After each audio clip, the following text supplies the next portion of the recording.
Bonsoir à tous, chers youtubeurs et chers lecteurs et chers amoureux de la lecture.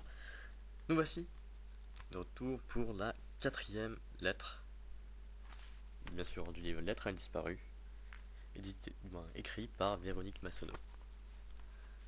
Je vais commencer la lecture de la quatrième lettre. Cher Paloma, enfin, du nouveau. Depuis 3 mois que nous menons l'enquête, papa, Stella et moi, Leïla nous avait conseillé de guetter les enfants qui sortent de l'école. D'abord le quartier militaire.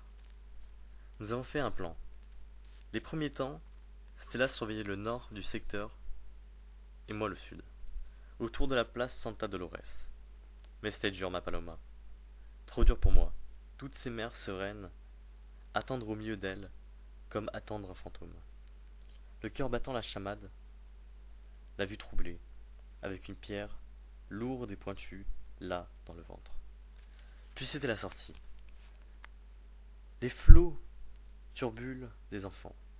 1000 petites Nina, les yeux rieurs, les cheveux fous, qui s'élancent pour embrasser leur maman. 1000 petites Palomas. Je me revoyais toute jeune, te faisant signe depuis le balcon. J'avais préparé ton goûter, du sirop trop sucré, des gâteaux de coco, et je me penchais pour te voir. Bavarde et bondissante, arrivée du haut de l'avenue, entourée de tes camarades. Toi, quand tu m'apercevais, tu te mettais à courir, comme une folle, et tu arrivais les joues rouges, le souffle court, les cheveux collés sur le front. Ton père, s'il était devant la maison, réparant un moteur, te prenait dans ses bras, te soulevait de terre, te faisait tournoyer en l'air. Tu riais aux éclats, et moi aussi, me moquant des traces de cambouis qui noircissaient ta blouse. La vie était si belle. Désormais, Stella m'accompagne. Ton père, hélas, finit son service trop tard. Mais le dimanche, tous les dimanches, nous allons ensemble à la plage du côté des Trois Croix, de Pierre Blanche ou du Cap. Nous guettons les familles qui se baignent, jouent au ballon, pique-nique. C'est dur aussi. Ce bonheur d'être ensemble, ce bonheur simple, ce bonheur impossible. Pablo prend ses recherches très à cœur. Lui qui ne s'est jamais fait beaucoup d'illusions sur votre sort. Qui vous tenait pour mort dès la première année, modérant mes espoirs sans oser les briser. Le voilà qui me pousse à croire que nous retrouverons Nina.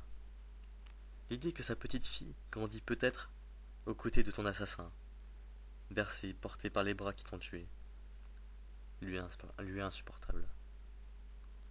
Il crie, la nuit, dans son sommeil, l'appelle. Depuis 3 mois, j'ai eu des moments difficiles. Passé l'enthousiasme des premières semaines, je me suis découragé de nouveau. Malgré le soutien de ton père, malgré sa détermination. Tant de petits visages au regard innocent, à scruter, à dérober, comme une voleuse enfant. Tant de souvenirs, tant de doutes. Mercredi soir, j'étais désespéré. Je voulais tout abandonner. Ces traques me semblaient trop absurdes. Nous avions visité notre dernière école, le quartier militaire. Il n'y avait plus de secret pour nous, et pas de Nina pour autant.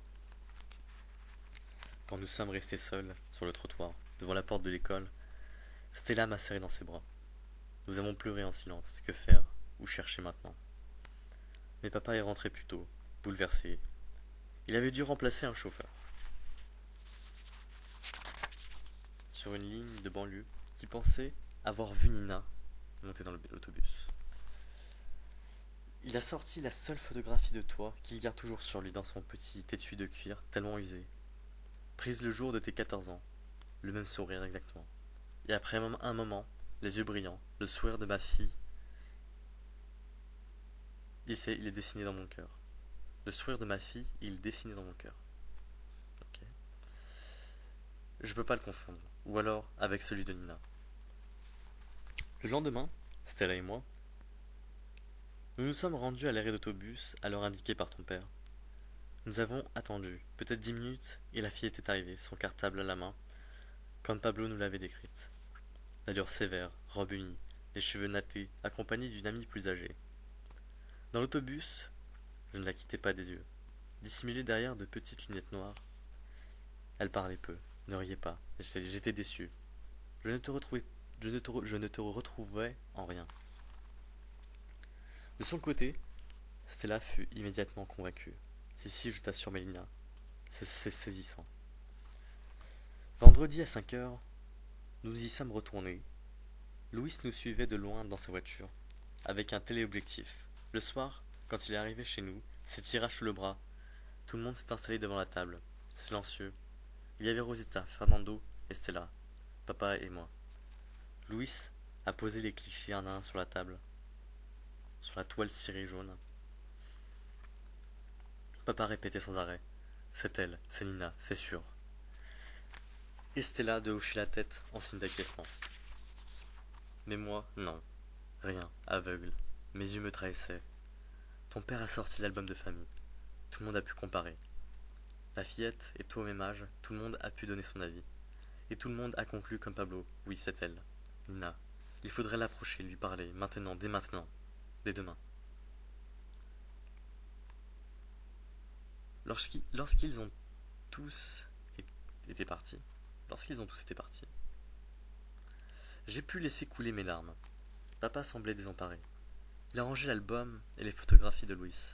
Je devinais son désarroi, sa colère. Je lui gâchais ce moment rare, tant espéré. Sa jolie certitude, Nina, la première depuis si longtemps. Avec son poing de rage, il a frappé la table et s'est retenu de crier, hurler sa déception, de me la jeter à la figure.